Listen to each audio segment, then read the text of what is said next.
When was the last time you were stuck on the couch? Maybe scrolling, even though you needed to get up and clean something, maybe switch the laundry. You know the moment where your brain says, I should do something, but your body refuses to move. Most people call it laziness, but here's the truth. You're not lazy. And motivation is like a tiny flame, not a roaring fire. Sometimes that flame goes out because we're using cleaning methods that don't support our brains, our AuDHD brain. Your brain isn't resisting cleaning, it's resisting the method. If you keep using methods that shut your brain down, cleaning stays harder than it needs to be. And overwhelm kicks in, dishes pile up, laundry gets that funky smell, and the shame spiral kicks in. Instead of just forcing yourself or trying to be more disciplined, try these 7 tiny sparks that shift your brain into motion. Hi, I'm Kim. I spent years figuring out AuDHD friendly cleaning methods because the traditional ones never worked for me. These are the only methods that continually help my brain and shift it into motion. You're standing in the kitchen, overwhelmed by mess, not sure where to start. Every choice feels like a hurdle you have to jump over, leaving you motionless on the outside, but screaming on the inside. Just do something! I've been there. Probably multiple times today. If this feels at all similar, hit the like button so I know I'm not alone. You've probably already tried forcing yourself, hyping yourself up, or telling yourself, just do it.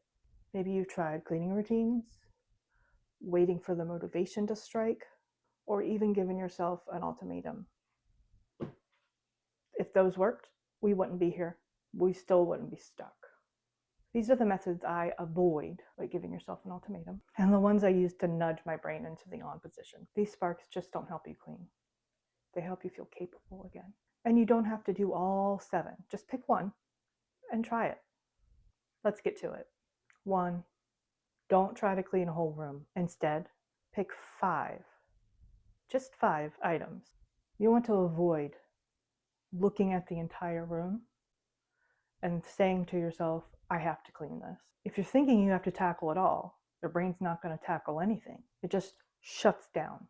Do this instead. Look around and choose 5 things to put away.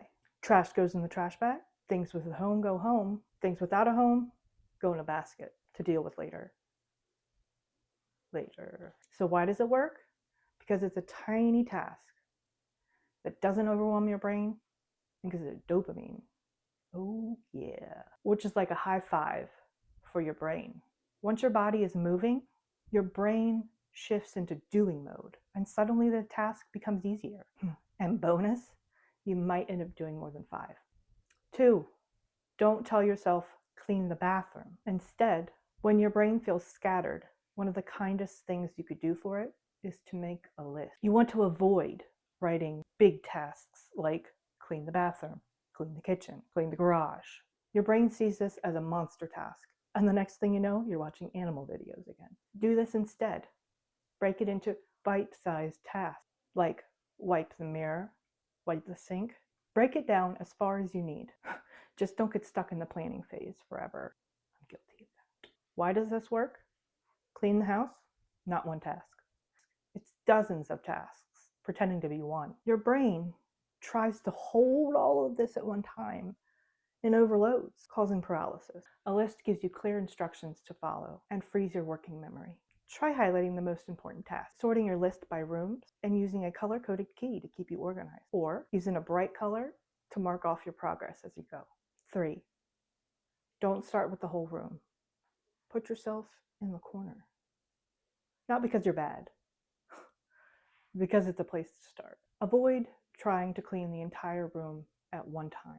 Your brain sees this as too much and freezes. Pick one corner or one section of a counter or maybe your desktop. Why does this work? Small spaces feel safe. Your brain calms down and you get a quick win that keeps you going.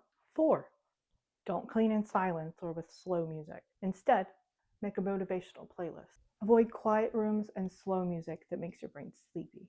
Most of the time, I choose EDM to listen to, but sometimes I pick jazz or even country. The genre doesn't matter.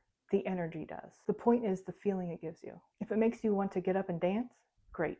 And let the music pull you into motion. That tiny spark of movement is all your AuDHD brain needs to shift into the right gear. Music changes your emotional state first.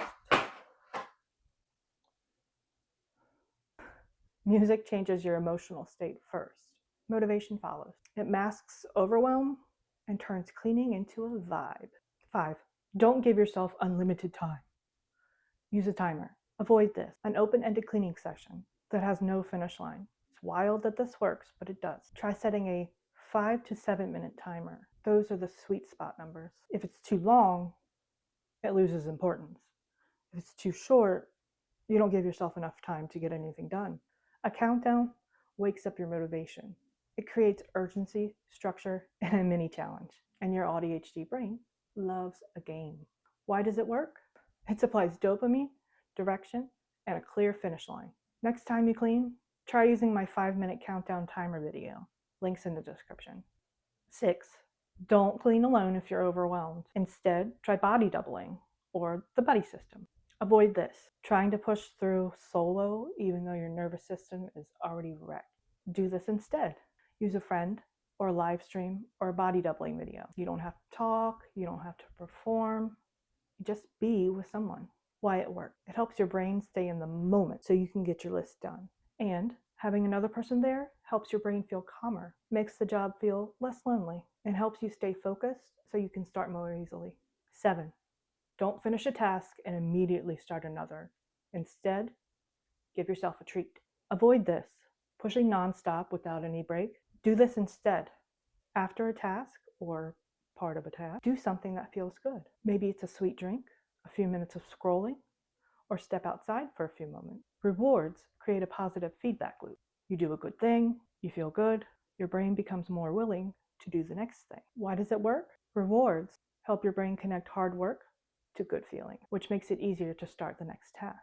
They give you a sense of comfort, completion, and surprise, dopamine. Imagine walking into your kitchen tomorrow and feeling like the mess is manageable because you finally have the tools to work with your brain.